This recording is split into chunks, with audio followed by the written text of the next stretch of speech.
So we're going to make a farmhouse cheddar. As with any cheese, sanitize all of your equipment before you start. Put your tiny spoons face down so that they can drain properly. Now, I always recommend to people that you sanitize the neck of your milk bottle because they have to keep this stuff cold. They don't have to keep it clean. So I'm spraying everything down liberally with Star San. I'll then give it a wipe before I open the bottle and start the make.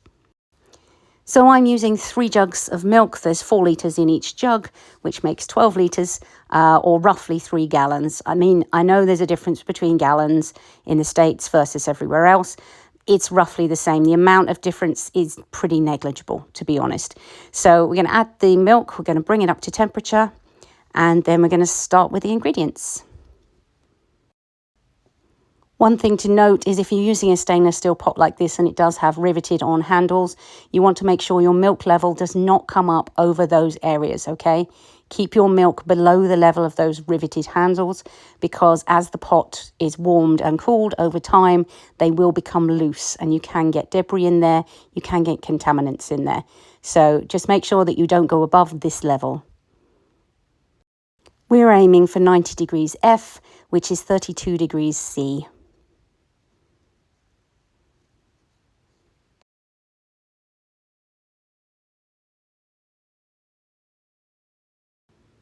Now we're going to add the culture. This is MB, which is a mesothermic blend. You can use pretty much any farmhouse style. MA 4001 really works well as well. I have one in my range called MBD, which also works great for this. But I've gone with MB because it's a nice, simple one. It's not too complex with the flavours. Now, I don't like math. It is supposed to be 1/8 of a teaspoon plus 1/16 of a teaspoon. You're supposed to go in with 1/16 of a teaspoon per gallon of milk. So I'm going to do 1/8 first, and then I'm going to do 1/16 because it's just easier for me to measure it out that way. Now, when you're doing cultures, make sure that your spoon is level, not heaping, and you want to sprinkle that on the top, but not stir it in. Now we're going to go in with 1/16 of a teaspoon as well, and we're just going to leave that to rehydrate for a few minutes before we stir it in and leave it for its ripening period of 45 minutes. So adding your culture now begins the acidification curve. This will take the pH from around 6.8 down to about 5.2 should be our final pH. You don't need to worry too much about pHs for this cheese. It's a farmhouse cheddar.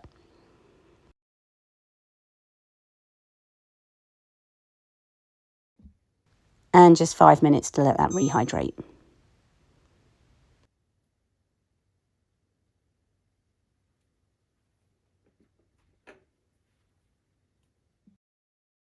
Now stir this cultures in so that they've got a chance to get throughout the entirety of the milk. And we're going to leave this to ripen for 45 minutes. You don't need to monitor the temperature throughout this period as long as it's reasonably warm in your house.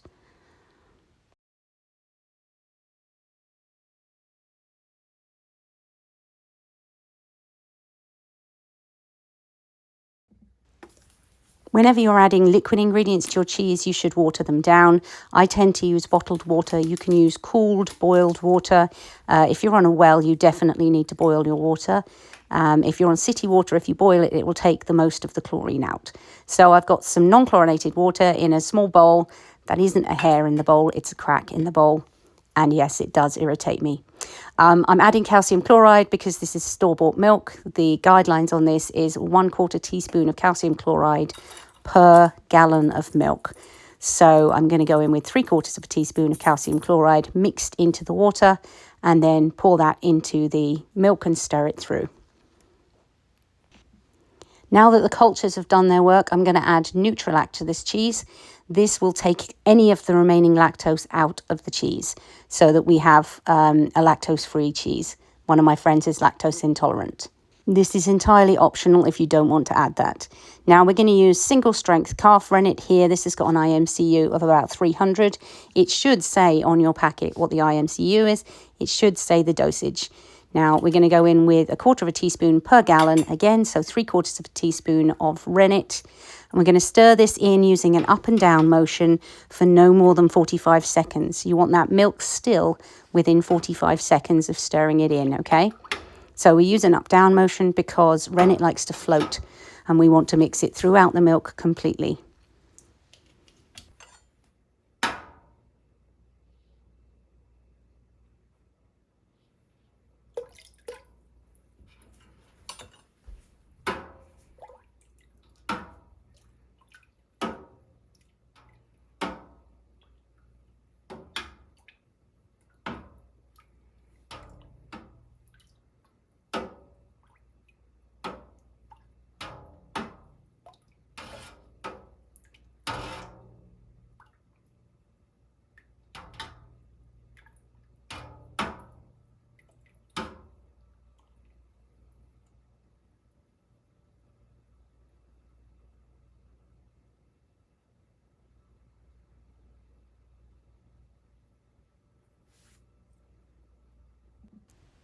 We're going to keep this nice and easy and set a timer for 45 minutes, and we'll check for a clean break when we return.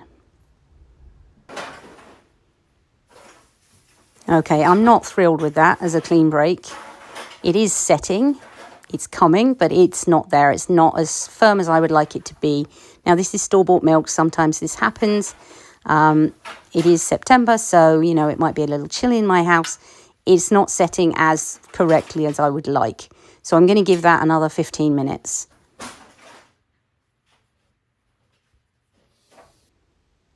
Leaving it an extra 15 minutes, it really helped it firm up.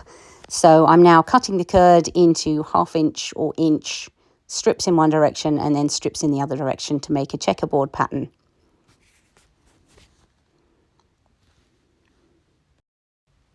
Which you can clearly see when you do the jiggle test. I do love the jiggle test.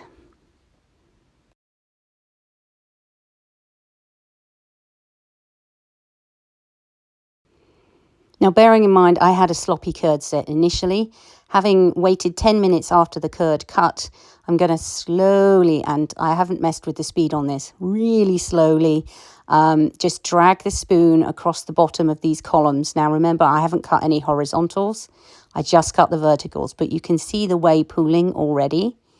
So I'm dragging this is real time again, dragging this across the bottom of the pot to just really slowly disturb those curd columns.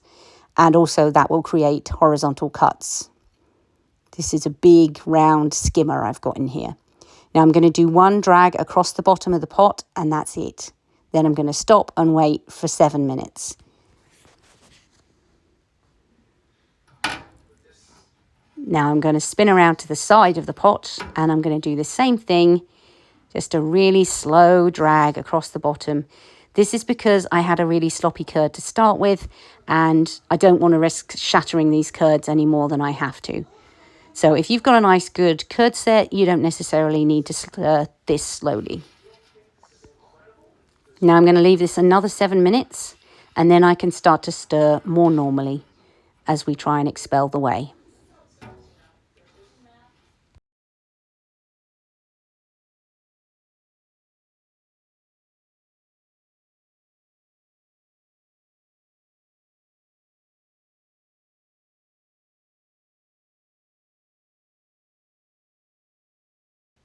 So you can see these curds have really broken up now. It's gone from being a non-Newtonian liquid lump in a pot to being a liquid with lumps floating in it. As I stir these curds, they're breaking up. We don't want them to stay square anymore. We want them to end up looking a bit like cottage cheese would look. So we're just slowly stirring this. Keep an eye on the temperature here. You've got to make sure that it's still at 90 degrees. If it has dropped below 90 degrees, now you have a pot full of liquid with curds floating in it. I can turn the heat back on just to bring it back up to temperature if need be. And I did actually have to warm this up because it had gotten a little too cold. It won't expel enough whey if we don't keep it at 90 degrees. So do make sure you don't go over 90 degrees, which is 32°C.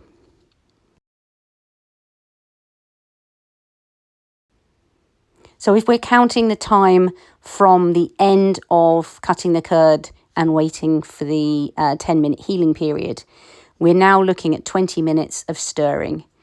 So we just gently stir, break up any of the larger curds with your spoon, gently stir for about 20 minutes and then leave it to rest for about 5. You'll notice all the whey pools at the top. That's perfect. If your curd mass is floating when you come back after 5 minutes, you have a problem. There's probably contamination in there. So just keeping an eye on that temperature because we don't want to overshoot. And those curds are looking perfect. And yes, obviously I have sped this bit up. Nobody needs to sit and watch me stir curd for 30 minutes. Now we're going to try the squeeze test. Squeeze test is where you take a sanitized hand with no rings or jewelry on it, and you take some of the curd. It didn't want to get off that spoon. It wanted to stay on the spoon. You're going to grab some of that curd. You're going to squeeze it together into a lump, and then you're going to try and break it up with your thumbnail and see if they are still curds individuals in which case you're ready to go. You want to do this over a bowl because you want to discard these curds. You don't want to keep these and put them back in your cheese. Now, these curds are ready. Everything is good.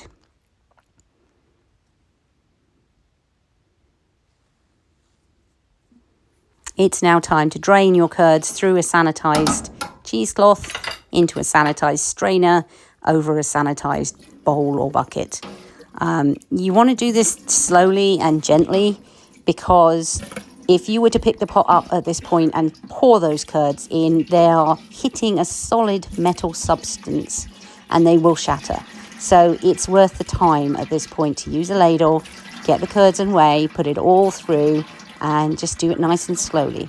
By the time you get to the point where you can't ladle anymore, then you're pouring those curds nice and gently onto a pillowy cloud of soft curds, not onto a really hard surface. So we're going to drain this. We're going to leave it to drain for 15 minutes in the colander.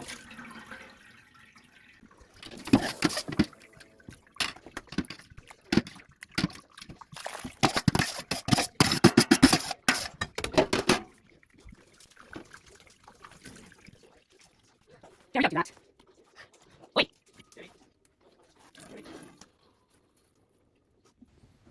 It is always my advice that you should never drink and curd, but I don't care how tired you are. Wash that pot immediately. The sooner you get it clean, the better. Now, I've left this draining for 15 minutes. You can see when I lift it under its own weight, it's still running. The curd is still running. If it's running, it's not ready to move on. If it's dripping, then you're good to go.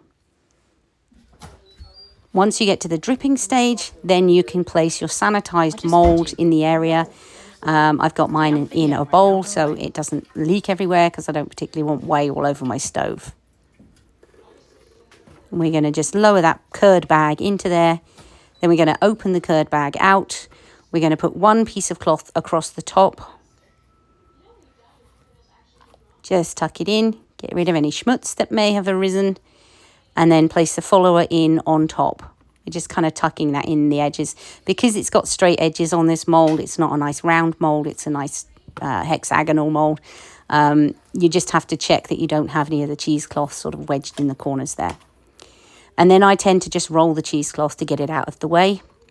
We want to make sure the ring at the top of the follower is clear of cheesecloth. You don't want there to be anything on there because you need that to be a flat surface.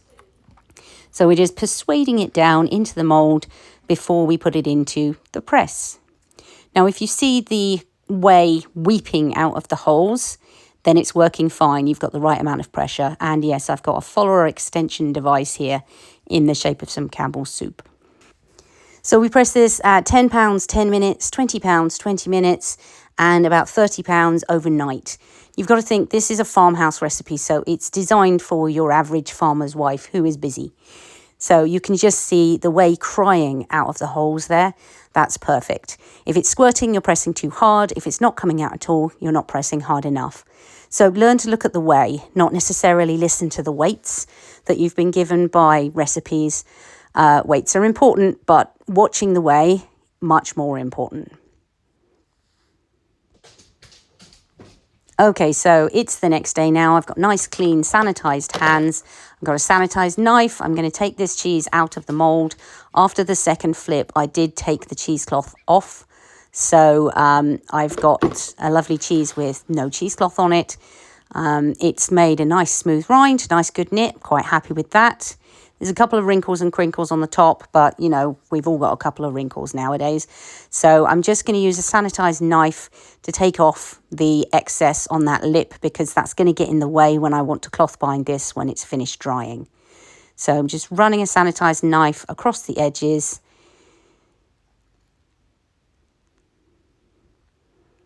To get this ready to go into the brine. And it's not easy to do this and keep it in shot on camera.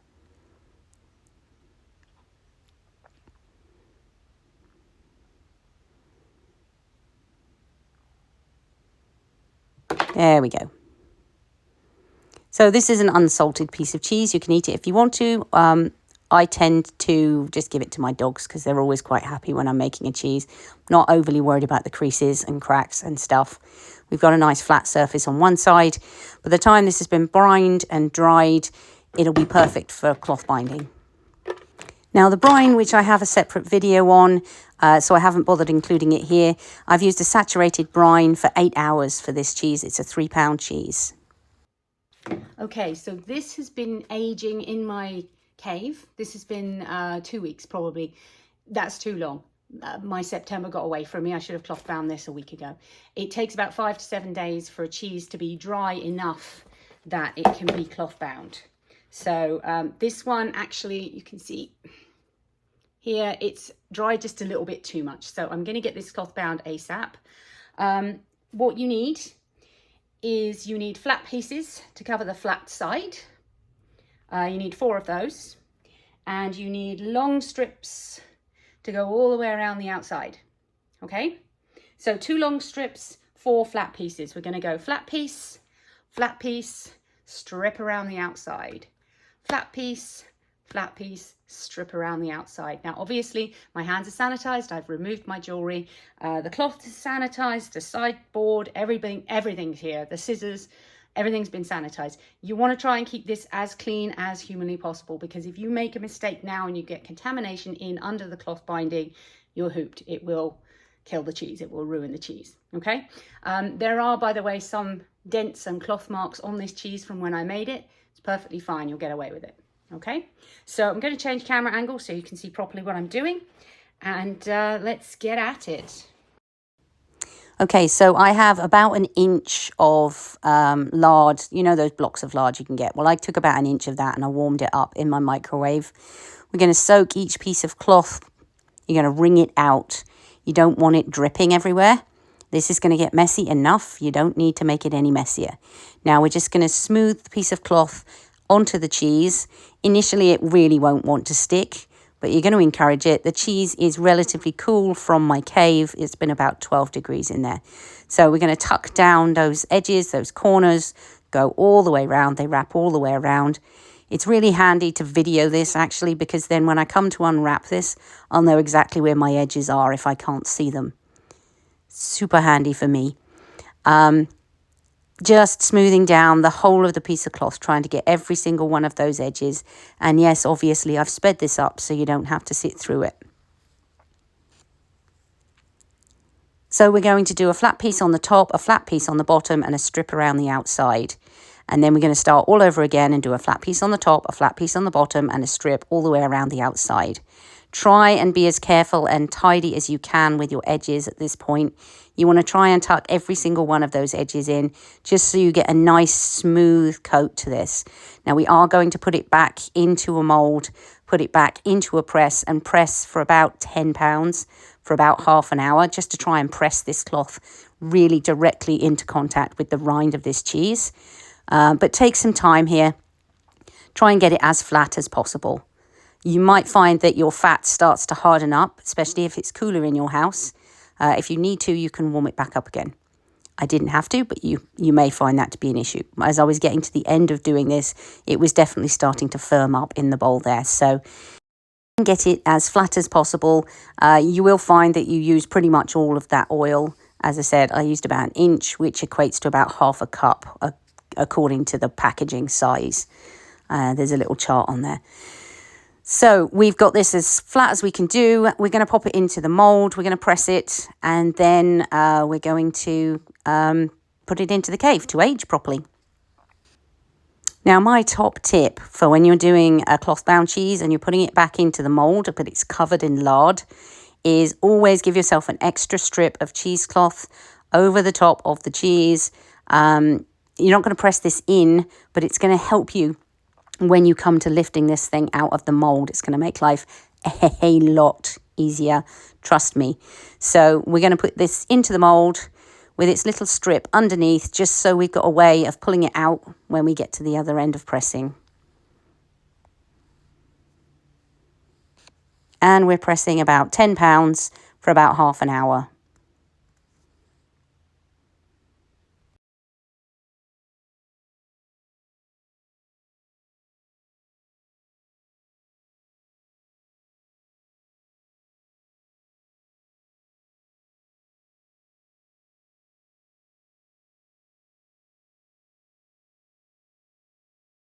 So there we have it, Clothbound cheddar.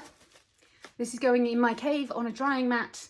I will put this dome over the top of it so it has some humidity control. You still need to control the humidity a little on a Clothbound, not as voraciously as you would any other cheese. If you're watching this September 2024, then there aren't any follow-up videos showing you how it's aging and what it looks like and the taste test at the end around Christmas time. If it's past Christmas 2024, then hello future people. Have a look in the comments below. I will paste the links to any future update videos about this cheese. So have a look in the comments if it's past January 2025, for instance. Okay, we will age this cheddar, this farmhouse cheddar out together, and we will see what it tastes like this midwinter. Thanks for watching. I'm Tracy from Cheeseneeds. Bye-bye.